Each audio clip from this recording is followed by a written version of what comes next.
On demande Marie-Madeleine. Elle est avec Jésus. Ah ben, celle-là, voilà. Faut mieux rigoler, hein. Oh putain, il fait chaud même en bas. Hein. Vous n'avez pas froid là?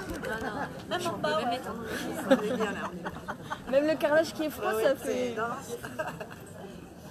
Il y a des bonnes têtes là devant là. Il y a encore des places s'il y en a qui veulent s'asseoir par terre à côté.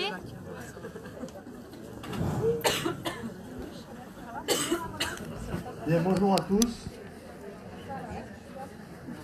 Je vous recommande le plus grand silence parce que nous sommes nombreux. Michel, tu peux dire que s'il y a encore des gens qui veulent s'asseoir en bas. Il y a encore des places assises par terre. Voilà. Tout le monde regarde à sa place, on ne bouge plus parce que sinon on ne va pas y arriver avec le bruit. Tout à l'heure, vous aurez le temps de grignoter pendant la pause. Elle n'est pas du tout visée.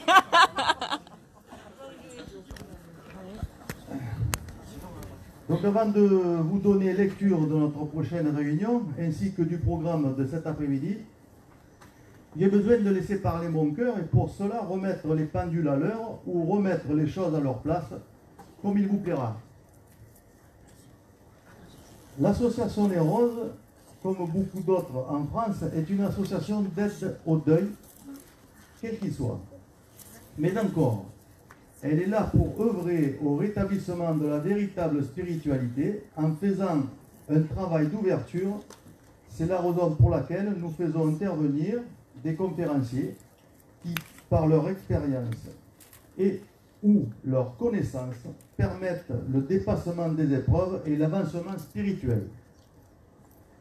La médiumnité, c'est la cerise sur le gâteau, le réconfort moral et la satisfaction d'avoir des nouvelles d'un défunt. Donc, vous l'aurez compris, bien que la médiumnité ait sa place dans nos réunions, elle n'est pas pour autant essentielle. Voilà ce qu'il fallait que je vous dise, et pour cela, je me suis inspiré au hasard hier soir en regardant mes messages, mes anciens messages, d'un message que nous avions reçu de notre protecteur, le pape Clément V, qu'on oublie bien souvent. Voilà. Et j'aimerais ajouter, en plus de la spiritualité, de l'ouverture de la spiritualité, commence à l'intérieur de nous-mêmes par la bienveillance. La bienveillance, vous êtes tous des gens très bienveillants, avec beaucoup d'amour. Donc donnez cet amour, votre ego, vous le mettez par terre, vous l'écrasez, et vous donnez de l'amour à tout le monde. Voilà.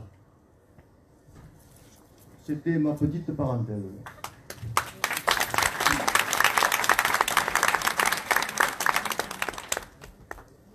Le 7 décembre prochain, à 14h30, nous aurons le plaisir d'accueillir Gisèle Barthélémy. Et le thème de sa conférence sera « Je comprends mon enfant grâce à la numérologie ». Après la pause, c'est Sonia André qui assurera la médiumnité. Alors, la réunion se déroulera salle Maison pour tous, 2 rue Marie-Madeleine à Avignon. Alors, ce mois-ci, le mois prochain du moins, on n'a pas pu avoir notre salle de prédilection qui est la caserne des pompiers, l'ancienne caserne des pompiers rue Calatori, mais grâce à Michel Bernard, le vice-président et sa compagne Valérie, on a pu dégoter, entre guillemets, une salle, la Maison pour tous, qui se trouve à Champfleury. Elle est à proximité du centre commercial Leclerc. Lorsque vous avez le centre commercial Leclerc à votre gauche, boulevard Eisenhower, le rond-point de l'après, à votre gauche, boulevard Jules Ferry, et c'est la première rue à droite où se trouve. Mais c'est très facile à trouver. Voilà. Pour le parking, vous avez le centre commercial Leclerc. Donc voilà pour le mois prochain. Alors il ne me reste plus qu'à céder la parole au Père André-Marie, qui pour ceux qui ne le connaissent pas, est moine bénédictin, ami de l'abbé Pierre et du Père Pedro. Le Père Pedro, c'est ce prêtre qui qui vit à Madagascar et qui construit des villages. 22 villages. Il a construit 22 villages à Madagascar avec ses mains et avec l'aide de l'argent des œuvres dont le père André-Marie contribue, parce que vous verrez tout à l'heure, je vais vous en parler. Tout ce qui est au fond de la salle, les livres et je dirais les bibelots, c'est pas trop le mot, mais tout ce qui est, c'est fabriqué par ses mains. Les créations.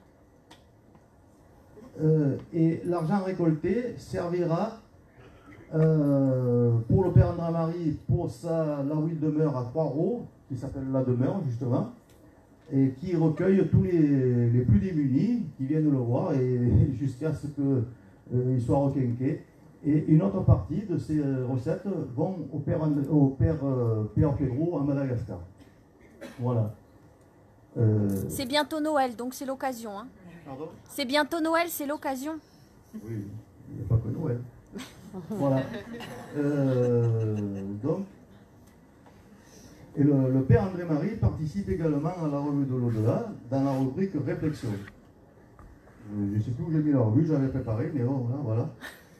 Donc le père André-Marie qui est écrivain, peintre, sculpteur, potier, constructeur. Il fait tout avec ses mains. La demeure, c'est lui qui l'a construite. La photo, il y a des photos de la demeure, c'est lui qui a fait ça. J'aimerais bien avoir ça chez moi. Il a des mains en or, voilà. Et surtout, il fait ça dans la bienveillance pour les autres. Voilà.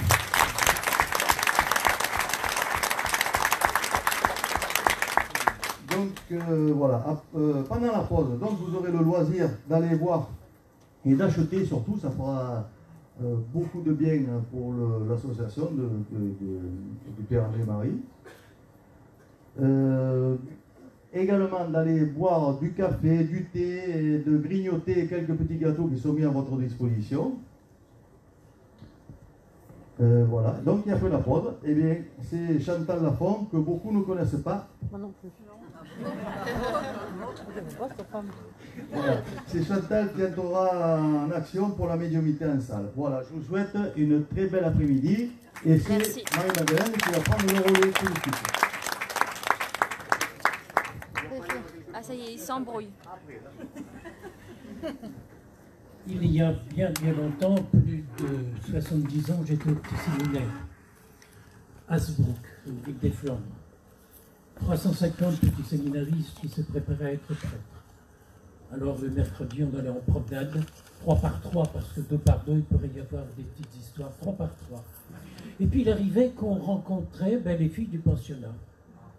Et à ce moment-là, il y a les prêtres qui nous disaient « Les enfants, regardez par là, parce qu'il y a les péchés qui passent. » Mais il y a beaucoup de péchés devant nous, hein.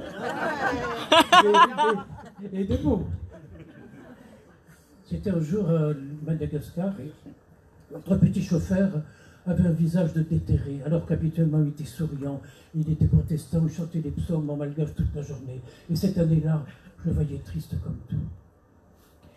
Et puis voilà que, n'y tenant plus, je dis, écoute Lucien, dis-moi, qu'est-ce que tu as? Mon père, si tu savais, ma petite fille de 13 ans et demi vient d'avoir un bébé.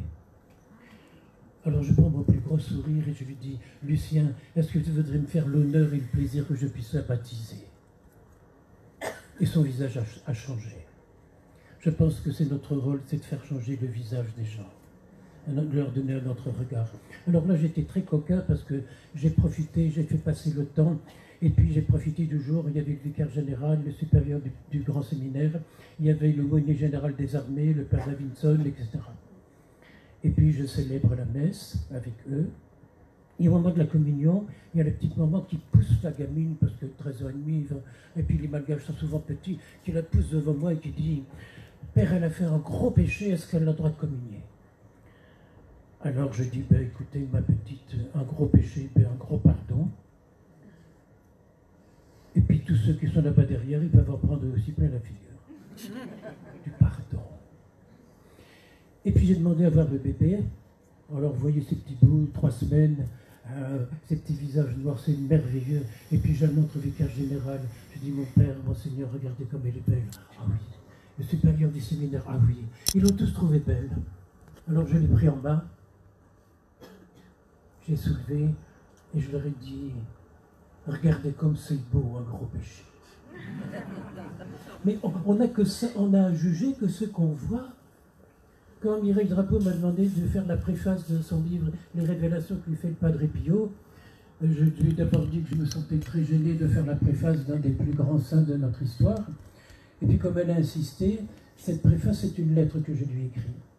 Mireille, je suis très jaloux de toi, parce que j'osais imaginer que le Padre Pio était un religieux italien, un capucin très sérieux, auquel cas, pour s'adresser, pour donner ses révélations, il aurait très bien pu s'adresser à un religieux très sérieux qui est le Père André-Marie.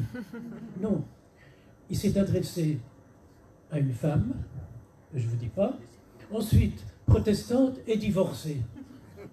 Vous voyez que là-haut, il n'y a plus d'étiquette. Et c'est peut-être la principale chose que je voudrais vous dire. Là-haut, il n'y a plus d'étiquette. Vous savez, il n'y a plus de religion là-haut. On est des visionnaires d'amour, de lumière, de bienveillance. J'aime, Michel a prononcé 3 fois le mot bienveillance. C'est l'un des mots qui me touche le plus. Et à la suite de ça, Étienne Drapeau m'a demandé d'écrire des articles dans la revue de l'Au-delà depuis maintenant 12 ans. Si bien qu'un jour, n'ayant plus ces anciens numéros distribués autour de moi, j'ai décidé d'écrire mon 83e livre. L'autre jour, le jour de mon anniversaire, on me disait, le jour de mes 80 ans, il y avait des gens de tous les pays du monde. Bon, c'est pas grave. Mais il y avait des gens de toutes les religions du monde. C'est très grave, ça. Et ce jour-là, on me dit, vous avez écrit 80 livres 83. Je dis, non, je n'ai jamais écrit qu'un livre à la fois. Non. Un chapitre à la fois. Une page à la fois. Non. Une ligne à la fois. Alors un mot là. Non. Une lettre à la fois. Et on écrit un mot, on écrit une page. Et si on vivait une minute à la fois? Parce que l'au-delà, vous savez comment on écrit au-delà? C'est déjà là, ça commence. L'au-delà te squatte sans que tu t'en rendes compte. Alors j'ai demandé à Marie-Madeleine si elle veut bien lire un petit passage de la préface que fait Nicole Dron. Beaucoup d'entre vous la connaissent, Nicole, qui a fait ce voyage là-haut et qu'elle décrit avec tellement d'amour. Quand tu nous en parles, son visage devient lumineux. En lisant cet ouvrage magnifique, je ne peux m'empêcher de penser combien tu es habité par le divin pour trouver les mots simples, justes et si empreints de puissance, de vérité, de beauté et de poésie qu'ils ne peuvent que frapper en plein cœur, pourrait-on dire, l'âme de tes lecteurs. Le don que tu possèdes pour exprimer si simplement tes pensées et sentiments auréole tes mots d'un parfum, le parfum de l'âme, qui nous transporte dès ici-bas sur les rives éternelles. Comme quoi, au-delà ne se situe pas à des milliers d'années-lumière, mais il est en nous, il vit en nous, et tu n'as nullement besoin, malgré ce désir que je comprends si bien, de vivre une EMP, expérience morte provisoire, de mort provisoire, pour éprouver le ciel en toi. Tu es déjà une parcelle de paradis sur cette terre et j'en suis émerveillée. En ta présence, je retrouve le climat dans lequel j'ai baigné un jour et je t'en remercie. En ce qui me concerne, il est peut-être nécessaire que je vive une EMP pour me réveiller, pour m'ouvrir à cet immense amour et à cette lumière merveilleuse que je n'oublierai jamais, pour essayer de les cristalliser en moi. Toi, mon Père, tu es déjà un diamant. Aussi, je me sens bien petite devant cette feuille de papier. Que dire que tu n'es déjà profondément pressenti? Et qu'ajouterais-je si ce n'est quelques bribes de mon expérience qui viendront corroborer ta foi et peut-être celle des lecteurs? Mais je suis heureuse d'avoir l'opportunité, une fois encore, d'attester qu'il n'y a que la vie et l'amour.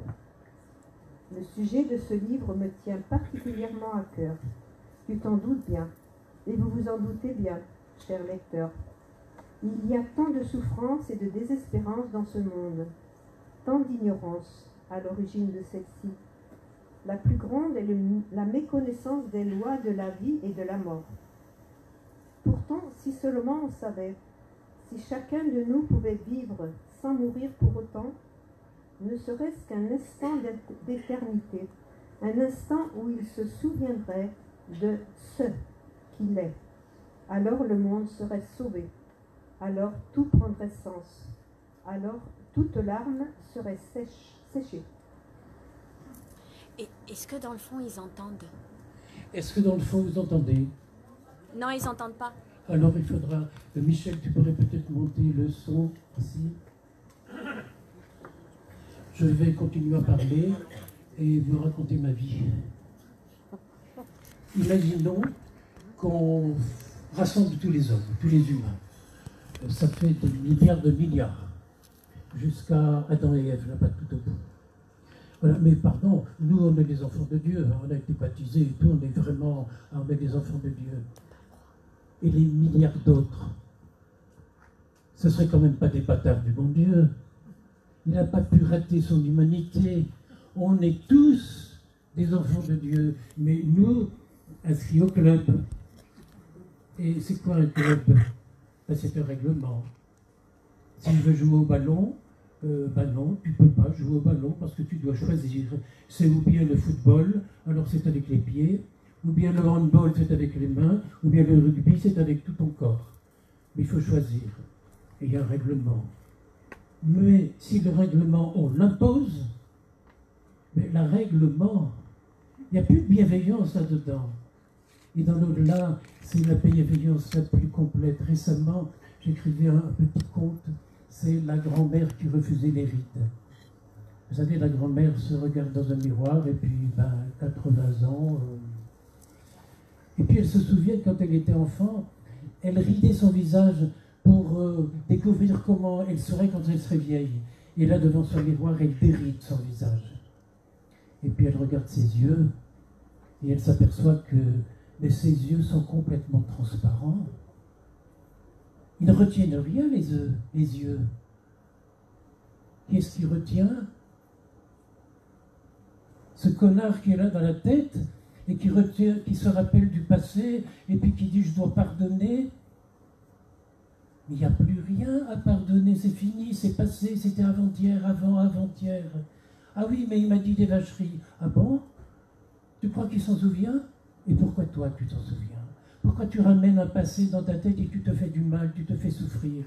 Eh bien je crois que le regard de Dieu, il est comme le nôtre, il est transparent. On ne peut pas s'arrêter. Je ne peux pas imaginer un Dieu qui aurait un organe visuel qui lui permet de voir le mal. Ce serait plus Dieu, ce serait quelque chose qui est inventé par les hommes. On n'a pas inventé Dieu, même si lui nous a inventés. Et avoir le regard profond, être transparent comme l'eau. Tenez l'eau. Vous connaissez, il y a la Manche, il y a d'abord la mer du Nord, il y a la Manche, il y a l'océan Atlantique, il y a la Méditerranée, il y a l'océan Pacifique. Bon, vous êtes tous d'accord avec moi, c'est bien la même eau partout. Le corps humain est composé à 80-90% d'eau. Et c'est la même eau partout. J'ai un magnifique lac devant moi. On est composé de la même eau. Et puis, la Terre est ronde. On est tous attirés par le centre de la Terre. Quand je suis à Madagascar, vous savez que je suis là-bas en bas, les pieds en l'air. Non, non. Mais je suis attiré par le centre de la Terre. Alors, on a la même composition d'eau. On a été dans le ventre de la maman un être aquatique.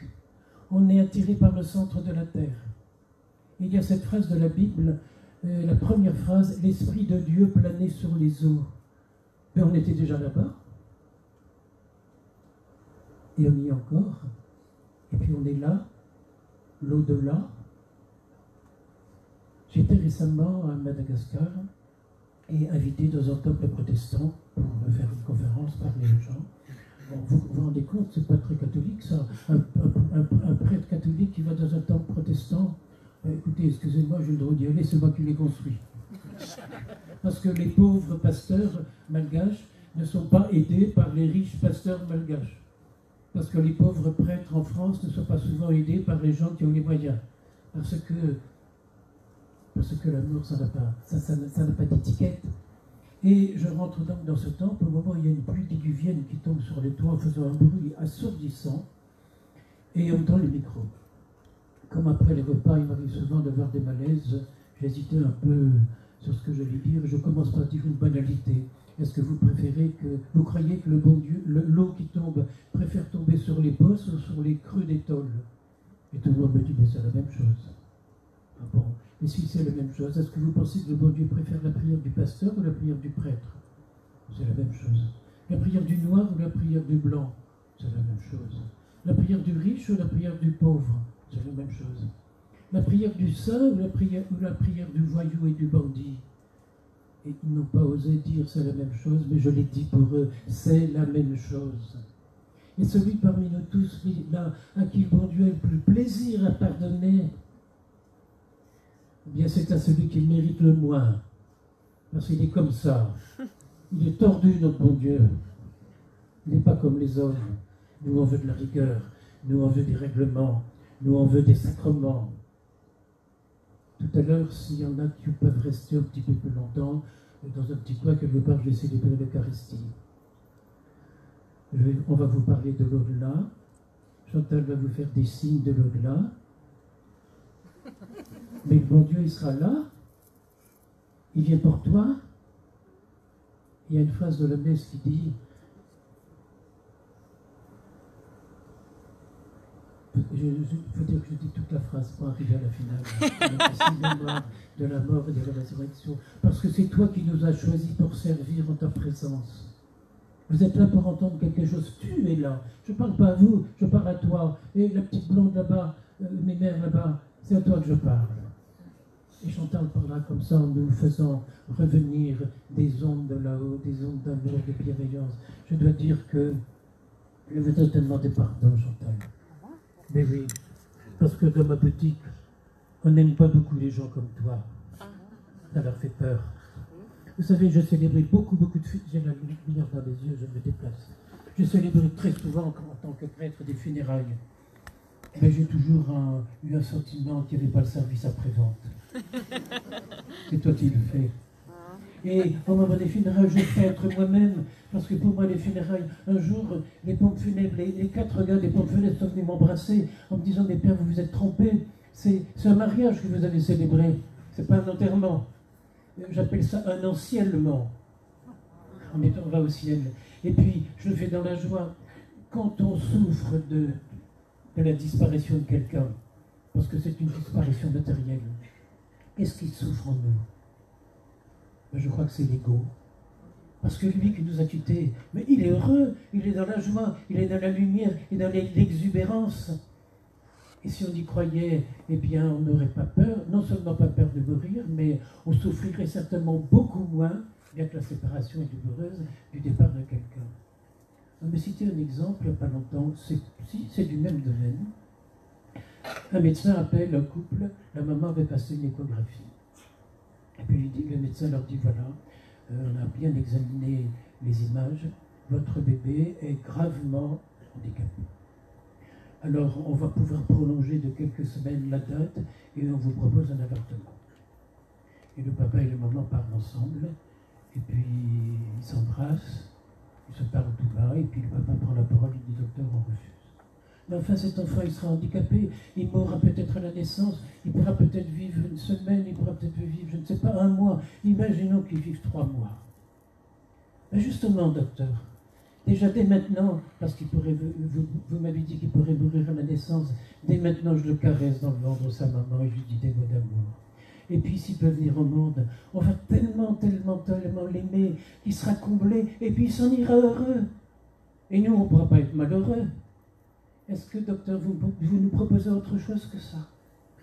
Eh bien, c'est un petit peu une vision de là-haut. C'est une histoire d'amour qui n'a pas de frontières. Vous savez, la bonté, ça s'arrête quand? Mais quand on est mauvais.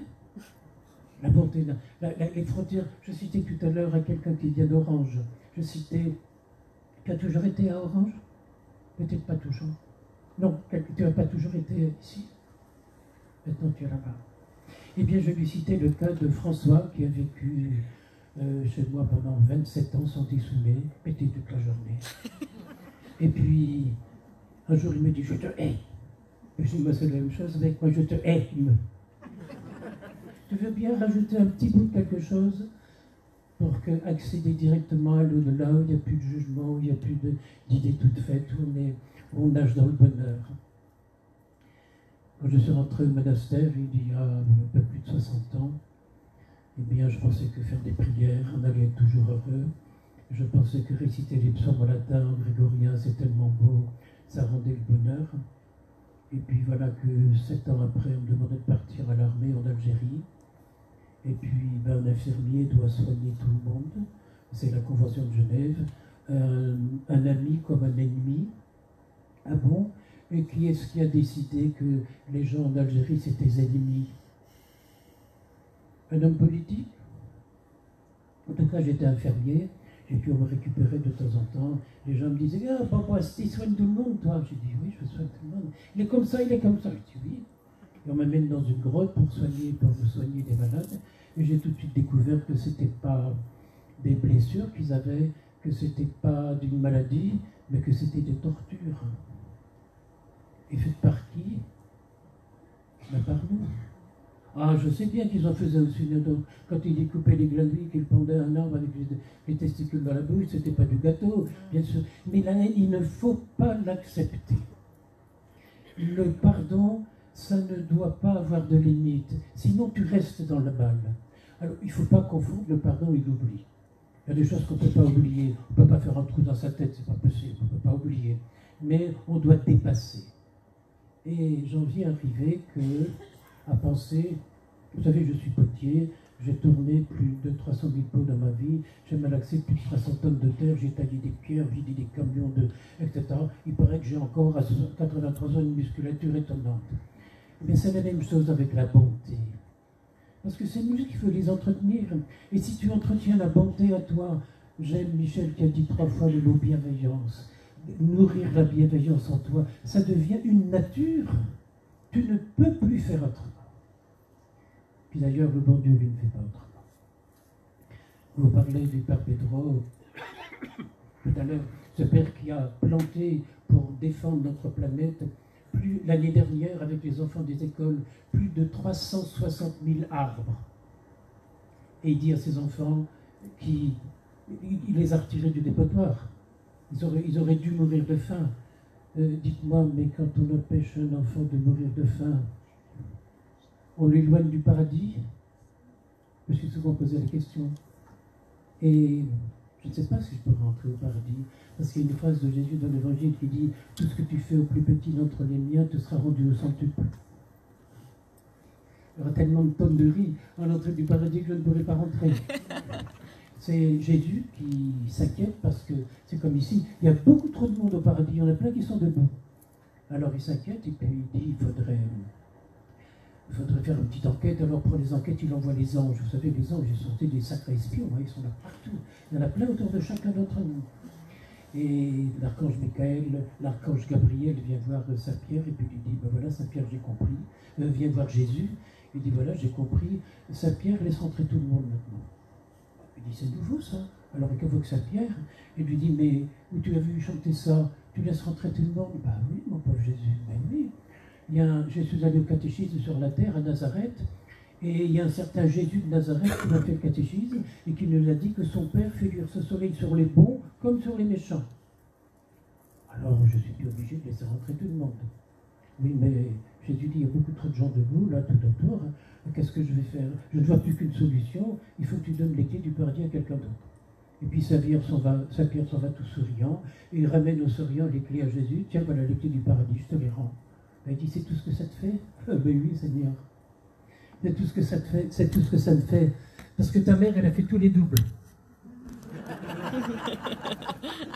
Et c'est Saint Bernard qui nous dit que ceux qui ne pourront pas rentrer par la porte, la Sainte Vierge les fera rentrer par la fenêtre. Fenestra celi. Et quand on va voir dans le passé, et quand on va voir dans la vie des saints, il y a toujours cette confiance en Dieu. Et pour combien de saints, il est dit... Et il mourut en odeur de sainteté. J'étais dans une prison à Madagascar où il y avait 700 gars en train de mourir de faim. On est combien ici? 250? Ben, imaginez 3 fois plus. Ils étaient là par terre, assis. À Madagascar, dans les prisons, la survie, c'est d'1 an et demi. Alors ceux qui sont condamnés à perpétuité, ben voilà, c'est pas. Et pour condamner pourquoi? Ben parce qu'ils ont volé. Et souvent de la nourriture pour leurs enfants. Je préciserai quand même que c'est parce qu'ils ont volé à un pauvre. Quand on vole parce qu'ils ont volé à un riche. Quand on vole à un pauvre, on ne va pas en prison. Et chez nous, en France, vous savez, je vais souvent dans les prisons. J'y allais encore récemment avec Sylvie pour aller rencontrer Pierre, un gars qui avait fait des bêtises ou qui était accusé d'avoir fait des bêtises chez nous. Ben, il y a beaucoup de braves types en prison, vous savez. Ben, oui, je ne nie pas qu'un jour ils ont fait une bêtise. Quelquefois une connerie grave, oui, bien sûr. Mais toute leur vie, ça avait été des braves types, des bons copains. Il y a beaucoup de braves types en prison. Il y a combien de salopards en liberté? Et bien sûr, on les accueille aussi, ceux-là. Vous savez, celui qui parle mal, c'est qu'il a mal. Quand on est bien, on parle pas bien, on parle bien. Quand on a mal, on fait du mal. Il ne faut pas en vouloir à quelqu'un qui te fait du mal, c'est qu'il est mal à l'aise dans sa peau, dans son cœur, dans sa tête, dans ses souvenirs, dans son passé. Et si on arrêtait de coller des étiquettes? Notre pape, le pape François, mon Dieu, quel homme!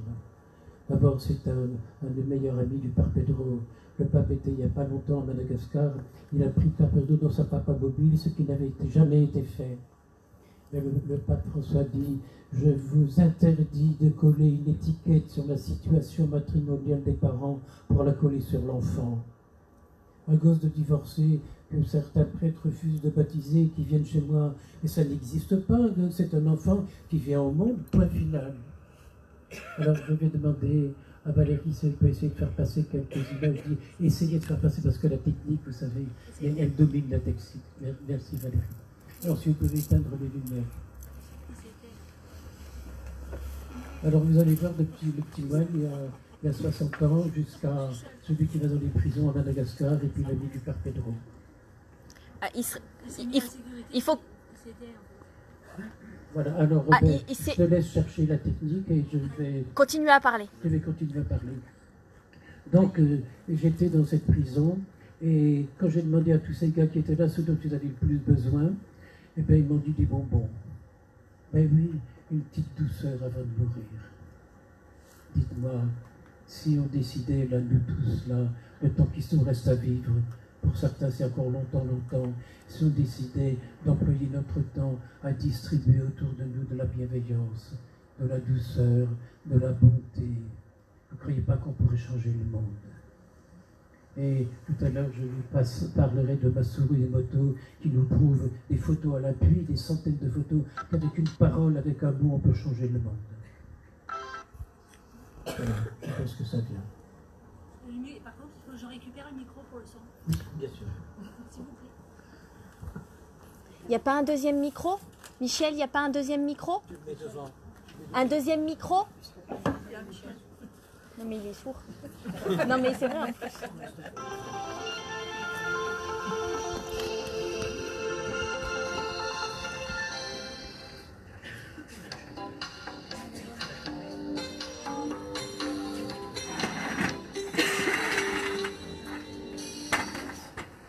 Ce qui me passionne chez André Marie, c'est son appétit de vivre, malgré les difficultés, malgré aussi les souffrances qui peuvent venir à la demeure. C'est un lieu où on est accueilli, toujours. On a l'impression qu'à la demeure, tout est possible. J'avais eu l'occasion d'entendre le père André Marie qui parlait de bienveillance, de douceur, etc. Et en tant que prêtre moine, j'avais été étonné par le ton qui changeait de ce que j'avais entendu jusqu'à présent. Puis depuis début juillet, je réside ici et ça me permet de faire une parenthèse spirituelle dans ma vie. Il y a une 60aine d'années, j'entrais au monastère de Vis, qui est dans le Pas-de-Calais, chez les bénédictins. 7 ans après, c'était la guerre d'Algérie. Et à mon retour d'Algérie, après 3 années de séjour à l'hôpital, j'apprends que le maître des novices, le père Guilvy, rêve de fonder un monastère pour permettre à des santé fragiles de mener leur vie monastique. malade, infirmier, et puis je sentais que mes mains pouvaient travailler et faire vivre un monastère. Je l'ai accompagné dans cette fondation. Quelques années après, il m'a demandé de venir m'installer ici à la demeure. C'était une vieille chaumière en ruine que j'ai passé 15 années à restaurer. Et puis à mon retour de Madagascar, une année, je n'ai plus rien trouvé. On y avait mis le feu, tout avait disparu. Je me suis donc mis à reconstruire notre maison et c'est la demeure actuelle. Celle-là n'est pas en bois et en torchis, mais elle est en pierre, en briques et en dur. Et je crois qu'il faudrait que le soleil tombe dessus pour qu'on puisse l'incendier. Moi, je l'ai rencontré il y a une dizaine d'années. J'ai été très surprise, très touchée de rentrer dans ce lieu. Une fois, j'ai vu une personne arriver et qui était très en colère et qui s'est mis à l'injurier, à lui dire les pires vacheries qui puissent exister. Et là, je l'ai regardé et il était resté serein. Et il était déjà en état de prière, en pardonnant, en demandant pardon pour l'autre. Ça, c'était quand même époustouflant. Donc ça fait quelque temps que je l'accompagne dans les écoles, alors c'est merveilleux. Et il apprend les enfants à méditer et à essayer de rencontrer la petite lumière qu'ils ont en eux. Quelque chose d'étonnant, qu'ils n'ont certainement jamais fait.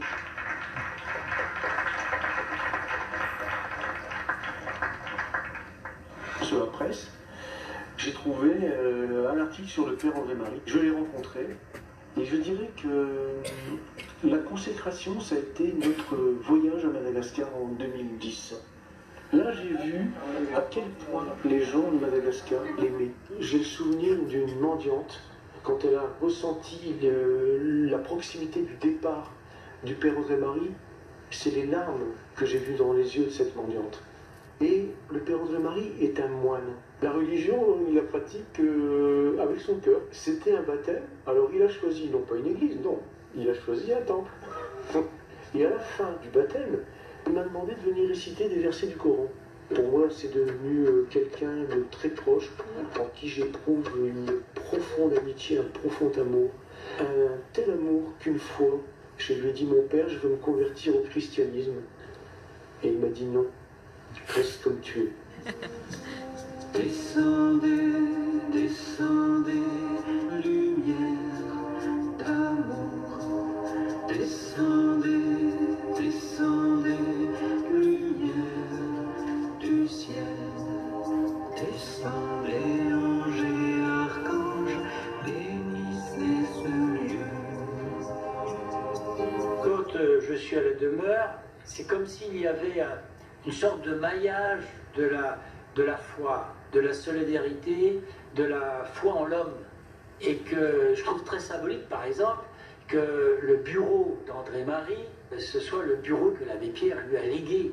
Après avoir pendant des années fait des calligraphies hébraïques, des calligraphies chinoises, des calligraphies arabes, je me suis dit qu'il fallait que je fasse mes propres calligraphies, comme des mots d'amour qu'on lance dans le vide. Être en vigilance constante de découverte, en relation avec la sensation de vivre. Cueillir et accueillir ce qui est inconnu à l'instant où le calame le dessine en noir sur le papier blanc.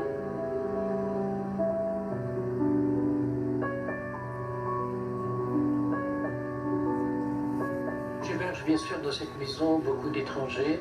Quand on héberge illégalement un étranger sans papier, on aurait droit à 1 700 € d'amende et 5 ans de prison. Eh bien, moi, je vais devoir vivre encore 900 ans. Ça n'était pas de la provocation, c'était vraiment une histoire d'amour pour moi. J'ai construit cette grande colonne de la paix qu'on voit s'ériger à 12 mètres de haut devant la demeure, en y inscrivant le mot paix dans la langue maternelle des étrangers que j'hébergeais. Et le mot paix s'étale en 36 langues différentes, et si les mamans pouvaient ce rêve, élever leur enfant juste pendant une génération en faisant des artisans de paix. Il n'y aurait plus jamais de guerre. C'est une histoire d'amour à semer, à rêver.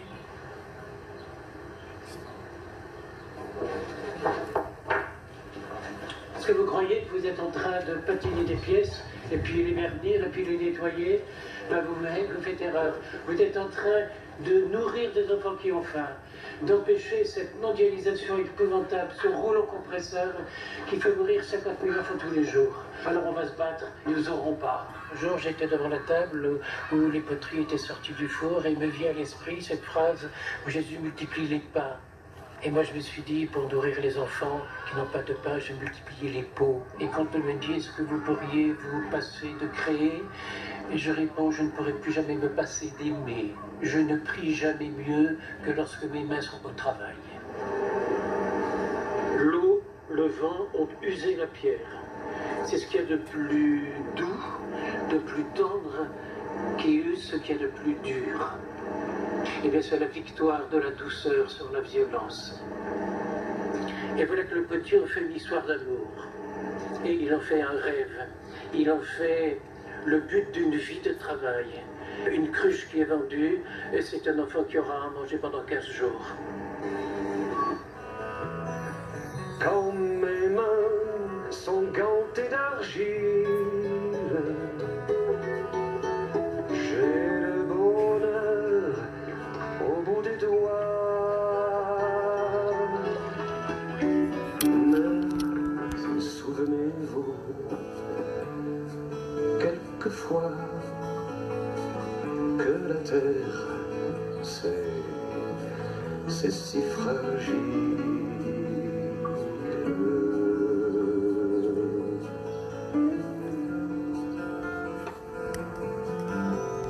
André-Marie est un prêtre hors norme.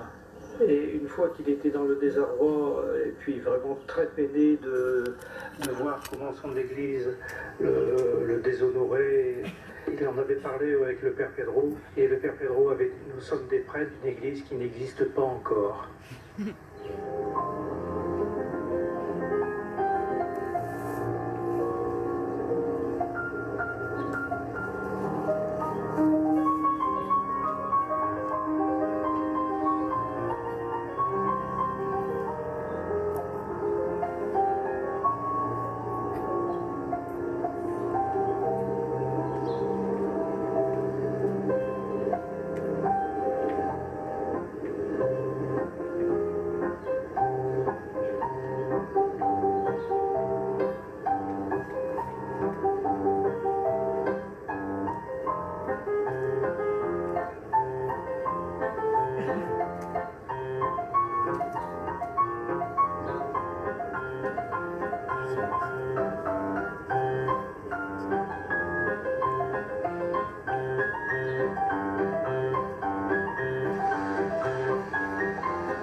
J'ai joué avec le feu. Le potier, surtout dans son four à raccord, travaille à 1000 degrés lorsqu'il ouvre la porte. Quand je pense à Madagascar, où il brûle plus de bois pour faire cuire le riz qu'il n'en pousse dans la nature, où va ce pays? Quand on pense à ce petit arbre qui a pris graine chez nous à l'autre bout du monde et qui va pousser ici, on lui souhaite bonne chance.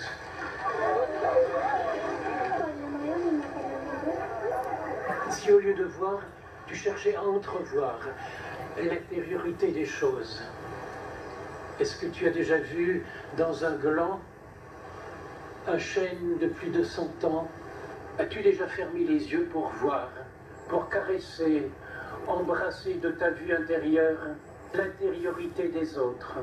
La vie intérieure, c'est un lieu de liberté extraordinaire. Je crois qu'il ne faut pas en vouloir à les laideurs du monde moderne. Il faut la respecter. Ça vient du latin respictio qui veut dire regarder.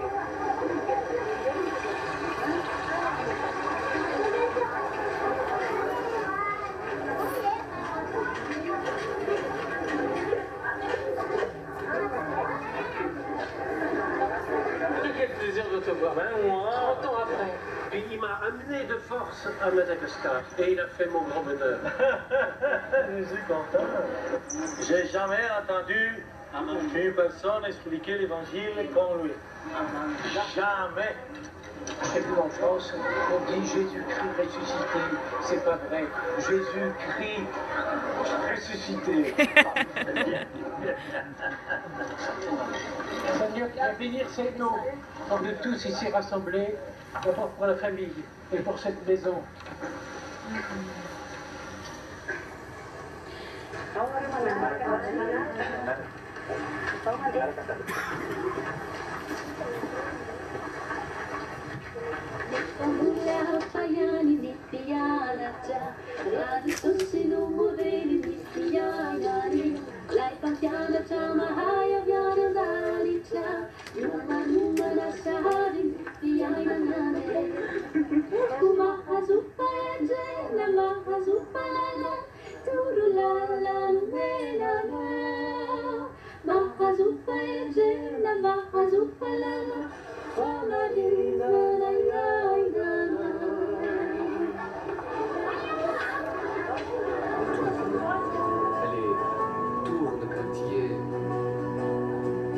Mais la terre,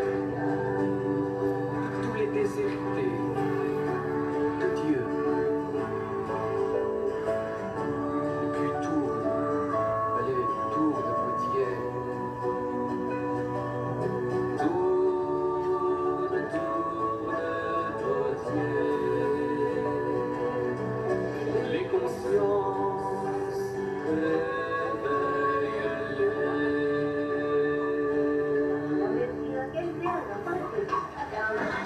Quand je suis dans l'atelier, je trouve une métal en fusion qui est composée pour moi de plomb, d'étain et d'antimoine. Et l'antimoine, je le trouve dans le contenu des obus des Premières Guerres mondiales. Et voilà que ce métal, cet objet de haine, cet objet de guerre est pour tuer. Je m'en sers pour faire des objets d'amour, des colombes.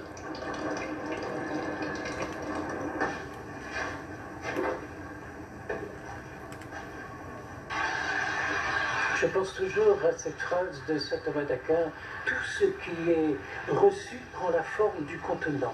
Eh bien, il en est de même pour nos paroles. Elles prennent chez les autres la forme qu'elle a en nous. Quand il y a du beau, c'est toujours qu'il y a de l'amour qui traîne par là. Il y a 20 ans, le père André-Marie est venu à Madagascar et mon papa était catéchiste. Et il s'est confié au père André-Marie parce qu'il est marié depuis 17 ans avec ma mère et ils n'ont pas pu avoir un enfant. Et il lui a donné 35 francs pour le traitement et après, c'est moi le résultat. Et je suis à la demeure, j'habite avec mon parrain et je fais mes études à l'université d'Amiens. Il y a 25 ans, j'ai rencontré là-bas à Madagascar cette petite maman. Et puis elle avait un gros ventre que j'ai embrassé, parce qu'il y avait un bébé dedans, et ce bébé qui était dans son ventre, c'est Francia. Et puis il y a 6 mois, Francia s'est mariée, elle avait un bébé dans son ventre, et le bébé dans son ventre, c'est ce petit bout qui est là. Et toi, Francia, qu'est-ce que tu as trouvé ici à la demeure? Eh ben l'amour. Il a rencontré ici un jeune Bulgare, qui est le papa de ce petit bout. D'un bout à l'autre du monde, c'est le même amour. Ils ont de la chance d'être ici parce que les petits malgré ils ont faim. Hein. Ils ont un peu faim. On l'a rencontré il y a 7 ans. Mais c'est son témoignage, c'est sa manière d'être, c'est sa manière de nous mettre dans son histoire. On a éprouvé le besoin de témoigner, d'expliquer qui était le père André-Marie, ce qu'il faisait pour les plus pauvres. Et au fur et à mesure des mois et des années, on est arrivé au point où maintenant je vais faire des conférences dans les écoles. Les enfants, ils n'ont pas conscience de la réalité des choses. Quand je leur raconte qu'il y a des enfants qui meurent de faim, qui cherchent leur nourriture sur la décharge, et que le père André-Marie collecte de l'argent pour pouvoir les aider. Des fois, il y a des enfants qui viennent me trouver qui me disent « Mais Catherine, on ne savait pas qu'il y avait des enfants qui avaient faim. » Et les enfants sont très réceptifs. Dire aux jeunes de chez nous, ne baissez pas les bras. Là-bas, c'est tellement beaucoup plus difficile, tellement plus compliqué que nous, on n'a pas à se plaindre. Je me suis rendu compte que les jeunes avaient besoin de s'entendre dire des choses. C'est bien d'aller aider là-bas à 10 000 km de chez nous, mais nos jeunes à nous, ils souffrent aussi et il faut que je leur apporte un témoignage. Allez rencontrer les plus pauvres, ne serait-ce qu'une semaine. Et vous allez voir que là, vous allez revenir totalement différent.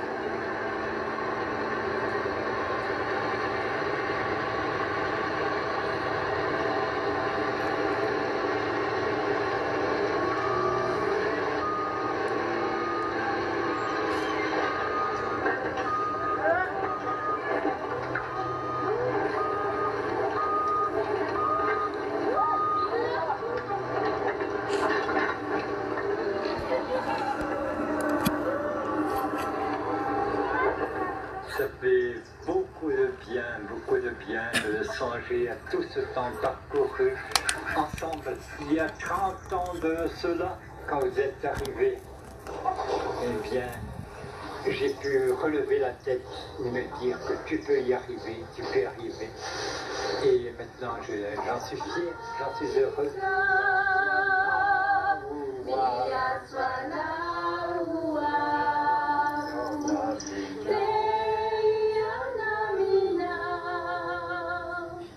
Toujours rester qu'on n'est pas une ONG, c'est uniquement l'argent qui vient de nous, de notre travail. D'accord pour la récapitulation. Et ça, c'est en arrière. En arrière. Mais sans toi, moi, je ne peux rien faire ici. Mais pour nous, c'est pareil aussi, mon père. Diavana, en langage l'amour.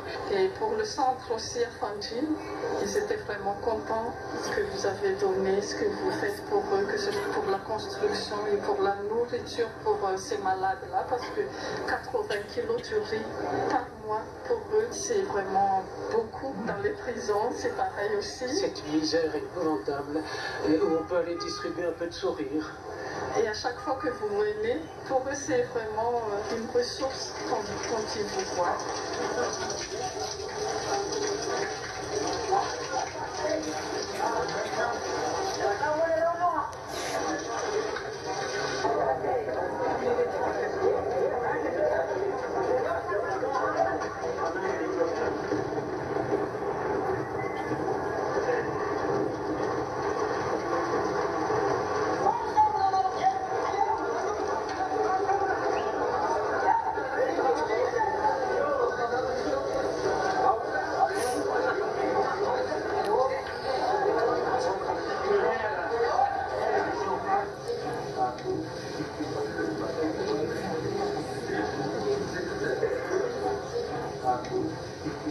Alors j'aimerais être avec vous le soir quand vous vous endormez.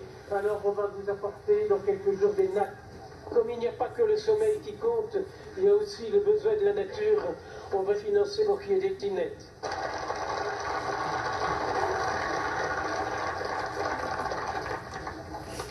Alors s'il vous plaît, vous ouvrez les bras et vous fermez les yeux en signe de pardon universel.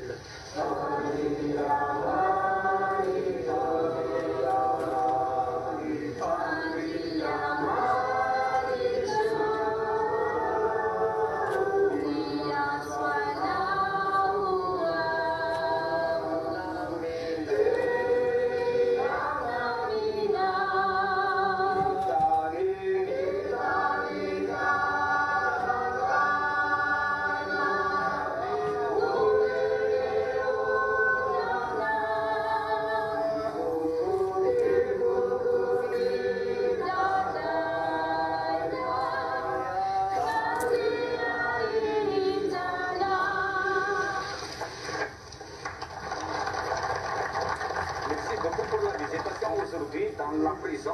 Et puis j'ai été voir les yeux comme ça, on se regarde, on se serre la main, on se regarde.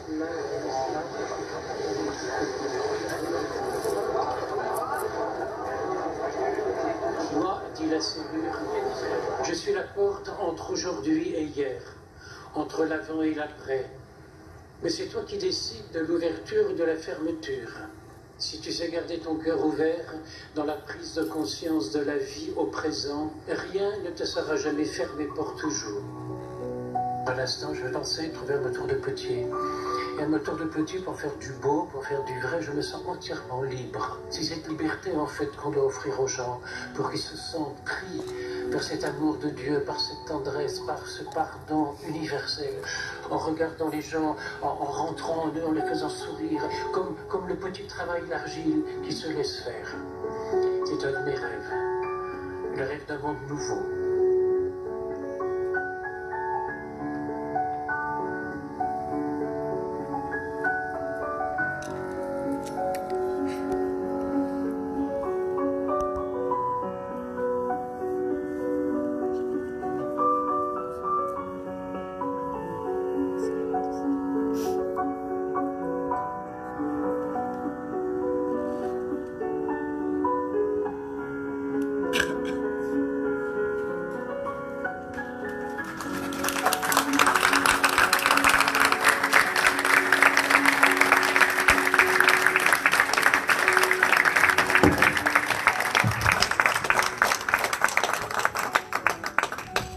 Merci.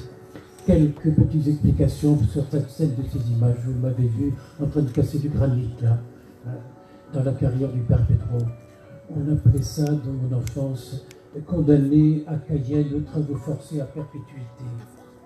Et bien sûr, cette carrière, il y a 600 mamans qui, toute leur journée, cassent du granit, cassent des morceaux pour gagner le samedi 4 € pour leur semaine de travail.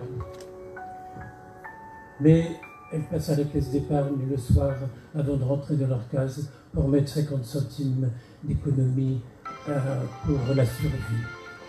Les riches ont des crédits, les pauvres ont des économies. Une autre image, vous avez vu à la prison, il y a une pancarte avec l'aide de l'Union européenne. Qu'est-ce que font là-bas les chefs d'État, les hommes politiques de l'Union européenne? Rien. Il y a une pancarte avec l'aide de l'Union européenne et c'est le père André Marie qui va construire les toilettes pour 800 gars. Vous imaginez ce que c'est, ce tas de merde là? Et ils vivent là-dedans. Et qu'est-ce qu'ils ont fait? Je demandais à un gars, pourquoi tu es en prison? Il dit, il me semble qu'il y a 10 ans que je te vois ici. Là, il dit, j'ai pas un papier et un crayon pour faire un bâton tous les ans. Alors il ne sait pas même depuis combien de temps. Pourquoi tu es en prison? Fou une bêture. Comment? Fou une bêture. J'ai pu comprendre, je lui ai demandé s'il savait lire et écrire, il m'a dit non, alors il n'avait pas pu faire un fond en écriture. Il était depuis plus de 10 ans en prison pour... Ben oui, mais il n'avait pas pu payer les papiers plures et les papiers pour faire les papiers administratifs. Alors il reste en prison. Et si vous saviez combien quand on voit ces gens, on ne se révolte pas, vous savez. Chez nous en France, il y a, paraît-il, un mort par semaine dans les prisons. Alors qu'ils ont la télévision, alors qu'ils ont du chauffage. C'est l'horreur de nos prisons, c'est pas ça que je veux dire. Mais là-bas, ils n'ont rien. Mais ils ont l'essentiel. Vous avez vu ce petit gars qui me mettait autour de cou un chapelet qu'il avait fait avec des pépins d'orange qu'il avait collectionnés et qu'il avait enfilé sur un fil qu'il avait tiré sur son pull pour me faire un chapelet. Et la croix, c'était un petit bout de bois qu'il avait pris sur sa paillasse. Vous ne croyez pas qu'avec un chapelet comme ça, on prie 10 fois mieux? Parce qu'il y a de l'amour là-dedans. Et tu mets de l'amour partout où tu veux. Je reviens à parler de Masaru Emoto, à qui je faisais allusion tout à l'heure, ce savant japonais qui a beaucoup parlé de la mémoire de l'eau. C'est lui le premier qui a réussi à photographier une molécule d'eau. Jusque-là, ça n'était pas possible parce que l'eau, c'est vivant, ça bouge, ça ne s'arrête pas. On ne peut pas la fixer. Il a eu l'idée de la congeler. On comprend qu'on ne pouvait pas faire ça au Moyen-Âge, il n'y avait pas les procédés techniques qu'on a maintenant. Il a découvert, et des tas de savants ont découvert avec lui, que lorsqu'on prononce un mot d'amour, de tendresse, de bienveillance devant l'eau, l'eau est un miroir qui reflète ça. Et j'ai quantité de photos du mot amour, du mot bienveillance, du mot tendresse, du mot toune des gouttes. La molécule aura une bouse de vache. Et un jour, j'étais au Touquet, une amie vient me voir et me dit, Père André Marie, j'ai de gros problèmes avec ma petite employée et qui vient de se marier avec Bernard, un garçon charmant, et qui malheureusement est divorcé et il ne peut pas passer à l'église. J'ai dit, quelle église? L'église de Jésus? Mais Jésus a dit à un moment de l'Eucharistie, prenez et mangez-en tous. Il n'a pas dit, toi, tu n'as pas fait ta communion privée, toi, ton mari t'a quitté. J'ai dit à une foule qui était là, ce n'est pas les 12 apôtres. Les 12 apôtres, c'est le tableau de Léonard de Vinci. Et dans l'évangile, il est marqué 8 fois, Jésus dit à ses disciples, 72 disciples avec les femmes et les gosses, et il leur dit, prenez et mangez-en tous. Prenez et buvez-en tous. Et si on essayait d'ouvrir notre cœur, non plus au-delà du règlement. Tout à l'heure, je faisais allusion, quand je suis à mon tour de potier, je suis absolument libre de faire du beau, comme ça vient en moi. Et quand je dis la messe, je ne serai plus en liberté? J'aurais les mains liées par une église catholique apostolique romaine? Rassurez-vous, j'étais à Rome il y a 15 jours. Et puis j'ai une telle vénération pour le pape François. Mais je voudrais quand même vous faire remarquer que tant que les papes faisaient la morale, tu n'as pas le droit de, tu n'as pas le droit de... Alors là, les papes étaient, tout le monde disait, ils sont infaillibles. Et maintenant qu'on a un pape qui ouvre les bras, qui accueille tout le monde, qui est vraiment d'une générosité, d'une bonté, d'une tendresse, d'une miséricorde, il est attaqué comme étant en dehors de l'Église, il commet des erreurs théologiques. Vous savez, quand on va arriver là-haut, on ne va pas nous parler de théologie, on ne va pas nous parler de religion, tu es de ce côté-là ou de ce côté-là. J'ai entendu une médium canadienne qui disait, la première question quand je suis arrivé là-haut dans ce voyage-là, qu'est-ce que tu as fait pour toi? Qu'est-ce que tu as fait pour toi? Parce que tu mets de l'amour dans ta vie, si tu te pardonnes, si tu es tolérant avec toi-même, si tu es bienveillant avec toi-même, et tout ça ressort de toi, tu ne peux pas le retenir. Et Masaru Emoto a fait plusieurs fois des expériences.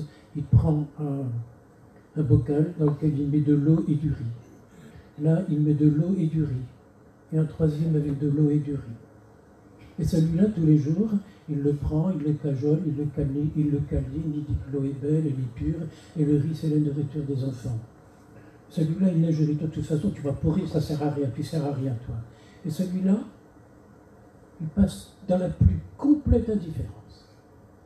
Bien, faites l'expérience. Celui-là, au bout de quelque temps, va moisir un petit peu, c'est normal, mais il va sentir bon comme du levain, comme la levure de pain.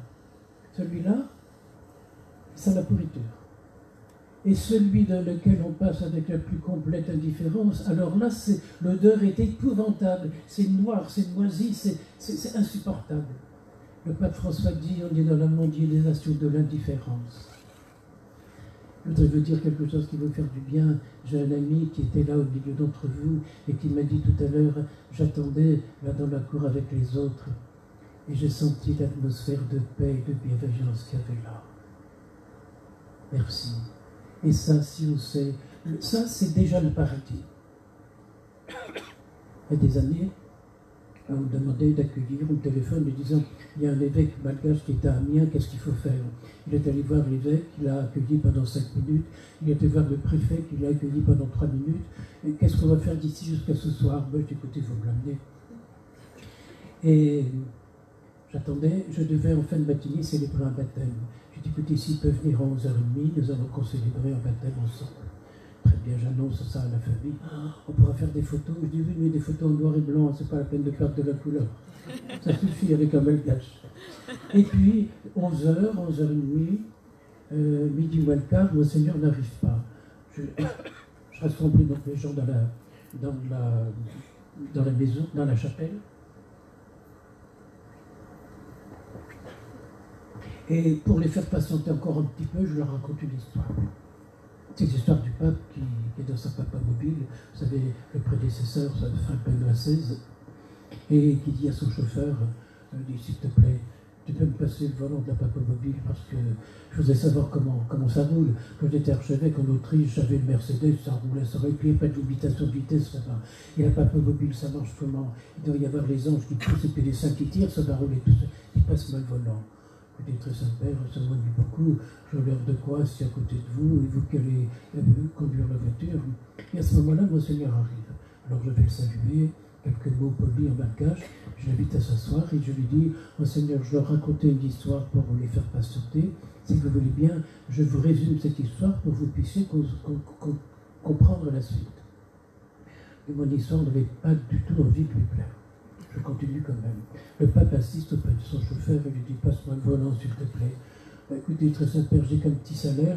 Et si en plus c'est pas moi qui conduis, pour encore me le sucrer, écoutez, le pape dit, allez, donne-moi la casquette. Oui, mais très Saint-Père, mon salaire. Tu dis rien à personne, tu t'installes derrière, là où sont les personnalités, il y a des vitres teintées, il n'y a personne qui va te voir. Il prend la casquette et le pape démarre. Vous comprenez que quelques minutes après, un coup de sifflet d'un policier qui arrête la voiture, il s'approche, le pape. Je regarde Monseigneur, ça lui plaisait toujours. Le pape lui dit, écoutez mon petit, vous téléphonez à votre chef, vous lui dites que vous avez dû arrêter une voiture. Oui, très Saint-Père, oui. Allô chef, voilà, j'ai dû arrêter une voiture pour excès de vitesse, mais c'est une grande personnalité qui conduit. Je peux le savoir, il n'y a plus d'exception. Chef, permettez-moi d'inciter, c'est une très très grande personnalité qui conduit. S'il n'y a pas d'exception pour les petites, il n'y en a pas pour les grandes. Mais chef, écoutez-moi, c'est une telle personnalité qu'on ne peut pas plus haut. Et le chef qui répond, ce serait le pape, je ne veux pas le savoir. Mais chef, c'est que ce n'est pas le pape, C'est le pape qui conduit, qui conduit au volant avec la casquette. Alors la personnalité qui est assise derrière, ça peut être que le bon Dieu. Bien sûr, vous riez, mais Monseigneur, il n'a pas ri du tout. Ça ne lui plaisait pas. Alors je me suis avancé, je me suis incliné devant lui. Je dis, Monseigneur, Maurice Vita aussi, je voudrais vous demander de concélébrer un baptême avec moi. Et je voudrais vous faire remarquer que célébrer un baptême, c'est inaugurer officiellement, mais mystérieusement, la présence du divin dans l'humain qui vient nous squatter. Monseigneur se lève, dit Père André Marie, la prochaine fois que vous venez à Madagascar, vous venez prêcher la retraite aux prêtres et aux évêques. Eh bien, depuis ton enfance, depuis ton baptême, et même si tu n'avais pas été baptisé, tu es enfant de Dieu, et puis depuis cet instant-là, le divin et l'humain sont accoquignés en toi, et tu peux faire ce que tu veux, lui ne va pas lâcher. Combien de fois j'entends des gens qui me disent, bah, vous savez, Père, avec le temps, j'ai perdu la foi. Mais je dis, tu l'avais mis dans quelle poche? Parce que pour la perdre, il faut la mettre quelque part.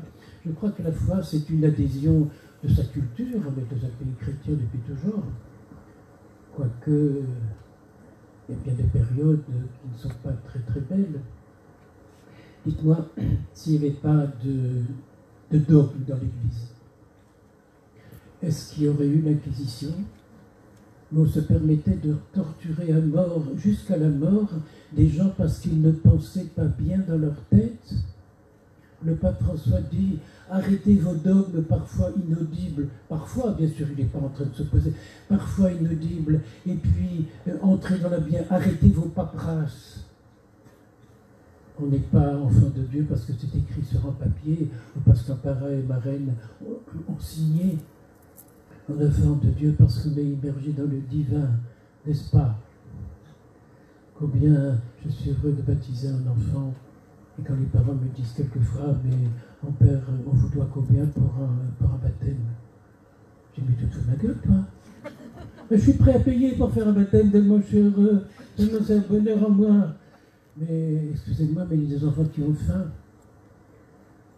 Je crois que cette salle ne pourrait pas contenir le petit doigt des 50 000 enfants qui meurent de faim tous les jours. 50 000. Quand je parlais il y a 10 ans, c'était 30 000, et puis après c'était 40 000, maintenant 50 000, et dans quelques années ce sera... Ah oui, ça ne s'arrange pas. Et pourtant, il faut s'inventer des consolations. J'ai écrit beaucoup de contes, et je pense à celui où je mets en scène un sadhu en Inde. Vous savez, ces renonçants, ils ont renoncé à tout, ils sont nus, ils laissent pousser leurs barbes, leurs ongles, leurs cheveux, ils sont là, assis au pied d'un arbre. Et puis ils attendent dans la méditation qu'on vienne leur apporter à manger, qu'on vienne, et souvent on a pris l'habitude d'embrasser leurs pieds et même le sol à leurs pieds, tellement ils sont vénérables. Et un jour un riche marchand vient voir l'un de ces sadhus et lui dit, voilà, je t'admire, tu sais, j'embrasse tes pieds. Ben pourquoi tu embrasses tes pieds? Ben parce que toi tu as renoncé à tout. J'ai renoncé à tout, mais toi tu as renoncé à bien plus que moi. Beaucoup plus que moi. Comment toi tu as renoncé à tes troupeaux, tes chameaux, tes femmes, ta richesse, ton palais? Tu as renoncé, ben oui, toi tu as renoncé à bien plus que moi. Tu as renoncé à la béatitude, toi, avec tout ce que tu possèdes. On a tous quelque chose à quoi on devrait renoncer, un petit vide entre nous. Parce que la vie nous demande d'évoluer, d'aller voir plus loin, de penser mieux, de penser plus juste. Mais on ne peut y arriver que si on fait de la place avec toutes nos vieilleries, toutes nos idées toutes faites, pour avoir de la place pour penser du neuf, du nouveau. C'est Jésus qui dit dans l'Évangile, on ne met pas du vin dans une outre neuve, dans une outre vieille, parce qu'elle va crever. Il faut la mettre dans un vase tout neuf, tout beau. Et qu'est-ce que c'est être neuf et être beau? C'est ni avoir de l'âge, des années qui s'additionnent. Vous savez que les cimetières sont vides. Ils sont entièrement vides. Et le ciel est rempli de vivants. Quand je pense que dans mon église, il y a des gens qui osent dire que les médiums, il faut parler les morts. Mais c'est des vivants que tu fais. C'est des vivants que tu fais parler. Ils sont tous vivants, tous nos aimés là-haut.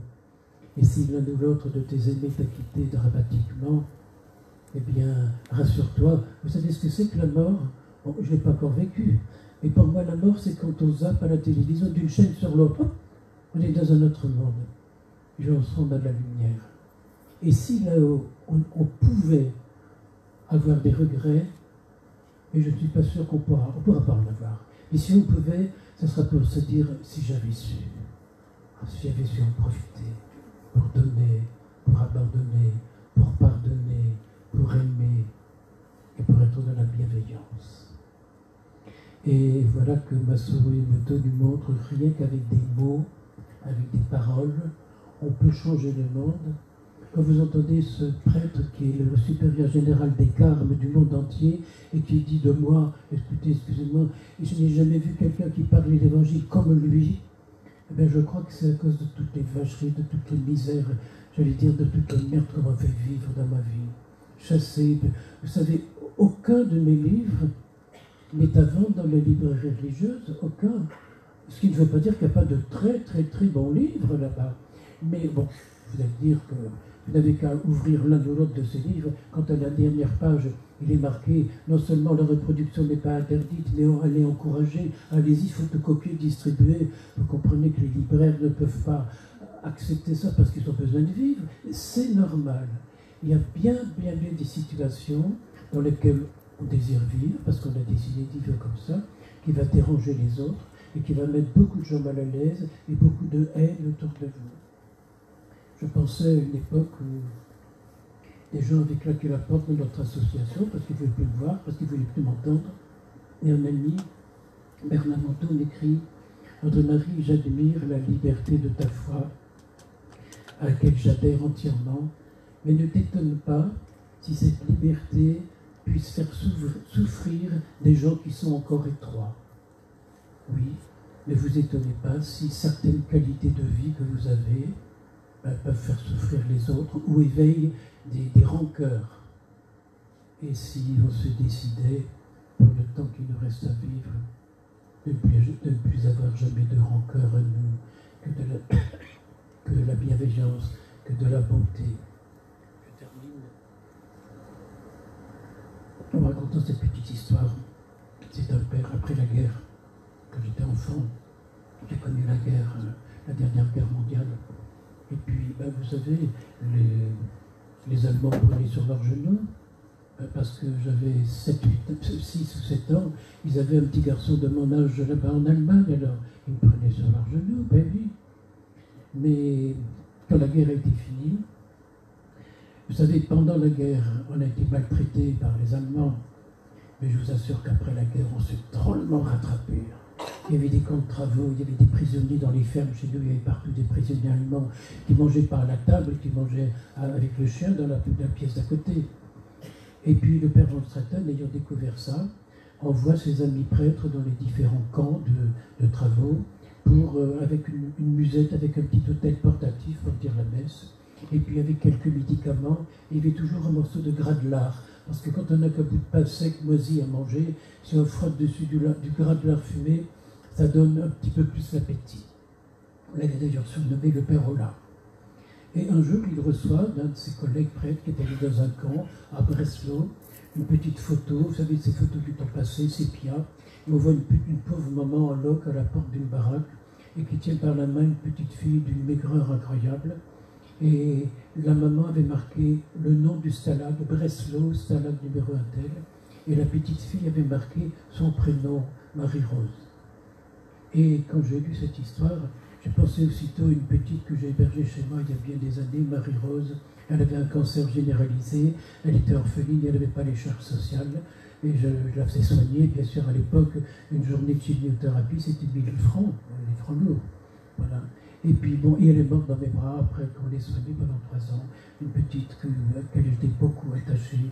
Puis on me raconte l'histoire d'une autre petite Marie-Rose à l'autre bout du monde. Et le père von Straten continue à faire ses tournées à travers le monde. Et un jour, il passe aussi à Monseigneur de Camara, un des pays d'Amérique latine.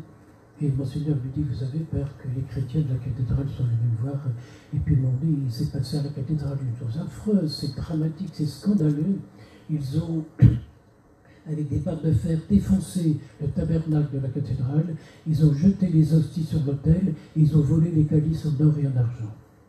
Alors il faut faire une procession expiatoire. Oui, dit Monseigneur, on va la faire. Oui. Et c'est lui qui l'organise.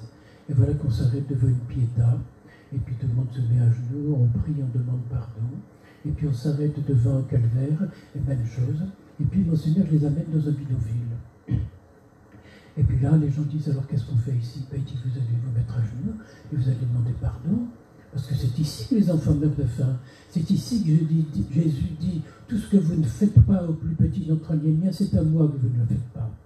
Et les gens se sont mis de plus ou moins bonne conscience à genoux, et puis on a demandé pardon, et puis, oui, mais Monseigneur, et le tabernacle de la cathédrale? Oh, il leur dit, vous en faites pas pour le tabernacle de la cathédrale. Demandez à un potier de faire des calices et des ciboires en poterie. Vous pourrez laisser la porte du tabernacle ouverte, quand ils vont voir qu'il n'y a rien à voler, ils ne vont pas jeter les hosties sur l'autel. Et ce père a continué avec ce message-là de dire, mais c'est notre cœur qui s'ouvre à Dieu, et c'est Dieu qui s'ouvre à toi. Et au-delà, c'est qu'il n'y a plus de différence entre lui et toi. Des gens qui ont connu cette au-delà, ils disent, on est lumière. Sur la terre, on est lumineux, mais là-bas, on est lumière. Et ce père, dans Staten, continue ses tournées à travers le monde. C'est lui qui était le fondateur de l'Église en détresse. Et un jour, il était au Sri Lanka. Il y avait un énorme lac qui s'étendait sur plusieurs kilomètres de long et quelques kilomètres de large. Et il y avait quantité de marchands, de camions, d'animaux, de mendiants, de toute une foule bigarrée qui voulait aller de l'autre côté. Arrive un bateau très plat. Alors les camions, les voitures, les gîtes montent sur le bateau. Et quand le bateau s'éloigne de la rive, on leur dit, voilà, vous bloquez votre frein à main et vous pouvez sortir de votre véhicule. Et le père George Staten saute de son véhicule et il se trouve nez à nez avec une petite sœur qui, elle, sortait de sa jeep. Et son nez à nez. Ah, bonjour mon père, bonjour ma sœur. Alors vous faites quoi, vous, ici? La sœur dit, j'ai un orphelinat là-bas de l'autre côté. Je m'en vais voir et donner à manger aux enfants. Mais père, si vous voulez venir avec moi, venez donc. Et ce père raconte que dès qu'il arrive dans la cour de l'orphelinat, tous les enfants se jettent dans les jupes de la sœur, lui attrapent la main, lui attrapent les baies et puis l'embrassent. Et elle les connaît tous. Elle dit, voilà, cette petite-là, elle a un œil qui est mort, il est crevé, parce qu'elle s'est endormie sur le cadavre de sa maman, et les fourmis blanches qui mangeaient sa maman ont vidé son œil. Et puis celui-là, c'est un petit musulman, on n'aime pas les musulmans ici, on l'a trouvé sous un lit à l'hôpital, etc. Elle raconte la vie de chacun. Et le père Jean Staten lui dit, voilà, écoutez ma soeur, je vous promets, vous m'avez touché, et je vais vous aider. Je vais vous aider parce que c'est tellement important. Donnez-moi le nom de votre congrégation, l'adresse de la maison mère, et je vous enverrai de l'argent. Et vous, mon père, vous êtes qui? Il allait demander à la sœur. Elle dit, je suis la sœur Marie-Rose. Et bien vous, moi je suis le père Van Straten. C'est pas possible, mon père. Vous n'êtes pas le père Van Straten. C'est pourquoi? Enfin, mon père, c'est pas possible. Ce serait vous qui, à 30 ans, au camp de Breslau, m'avez envoyé un petit colis avec un petit bout de chocolat et une poupée. Tu vois ce que tu peux faire avec presque rien.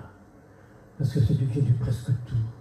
Et tu peux déjà le faire dans ton cœur, tu peux déjà le faire dans ta volonté.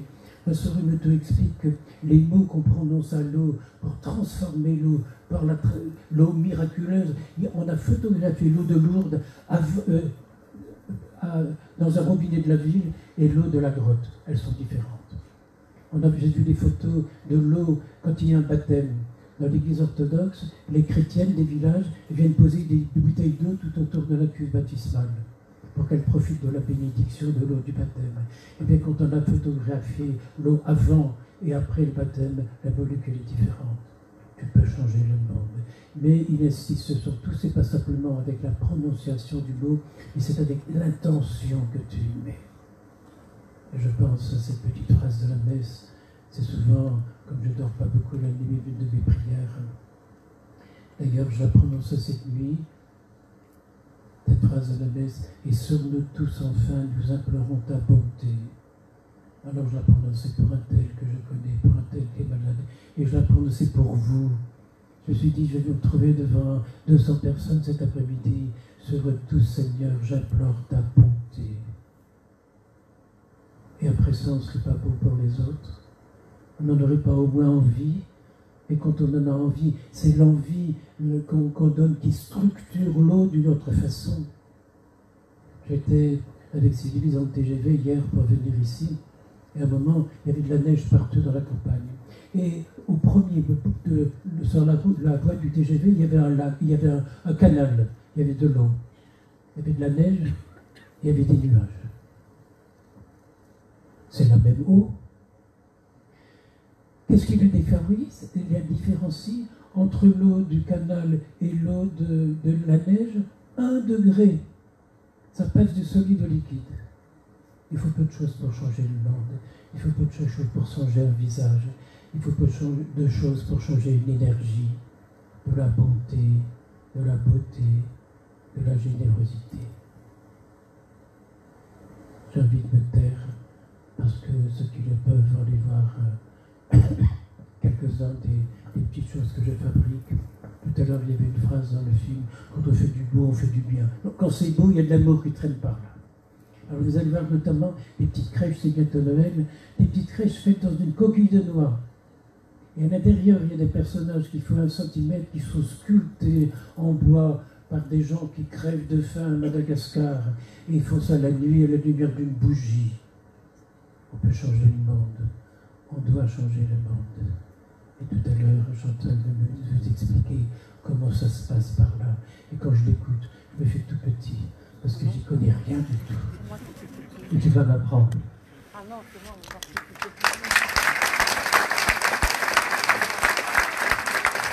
Merci, Valérie. Bravo! Bravo!